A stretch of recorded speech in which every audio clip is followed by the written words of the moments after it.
উদয়পুর ত্রিপুরেশ্বরী মন্দিরে রাজ্যের বিভিন্ন স্থান থেকে দর্শনার্থীরা ভিড় জমায় ভোর থেকে গভীর রাত পর্যন্ত। এ যেন এক শান্তির জায়গা। তাই শান্তি খুঁজতে মন্দিরে ছুটে যায় বিভিন্ন জায়গা থেকে আসা পুণ্যার্থীরা। দেশ বিদেশ থেকেও মন্দিরে প্রতিবছর বহু পুণ্যার্থী পুজো দিতে আসেন। সকাল থেকেই ভিড় থাকে মন্দির চত্বরে।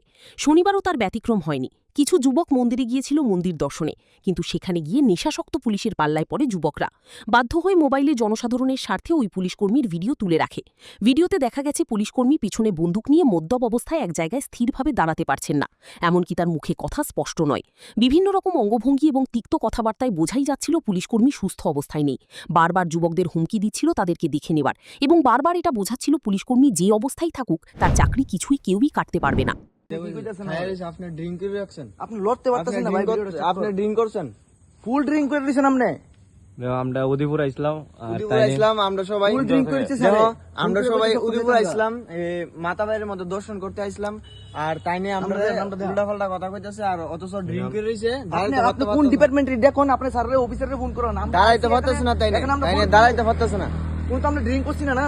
আইসি মাতাবাড়ির উদ্দেশ্যে মাতাবাড়ি ফোন করুন, কারে ফোন করবেন? ঘুরে আমরা বাইরে যাম গান থেকে।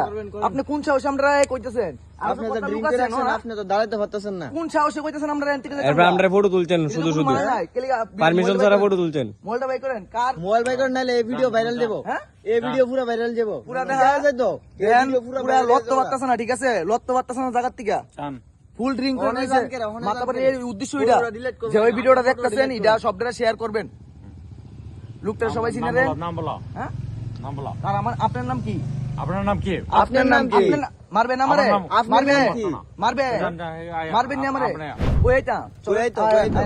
এই কোন রাজ্য? ত্রিপুরার মতো এই শান্তির রাজ্যের রাতের দায়িত্ব যদি এরকম নেশাখোর পুলিশ বা আরক্ষা কর্মীদের হাতে থাকে, তাহলে রাজ্য কতটা নিরাপদ তা নিয়ে প্রশ্ন উঠবেই। একজন অসুস্থ মানুষ যার নিজের ওপর নিয়ন্ত্রণ রাখার ক্ষমতা নেই, তার কাছে বন্দুক ধরিয়ে দেওয়া এটা ঠিক কিনা তা নিয়ে জনমনে প্রশ্ন উঠেছে। এরকম পুলিশ কর্মীরা যখন রাজ্যের রক্ষার ক্ষমতা পায়, তখন সেটা নিয়ে জনগণের মনে প্রশ্ন ওঠা কি স্বাভাবিক নয়? Bureau report, news now.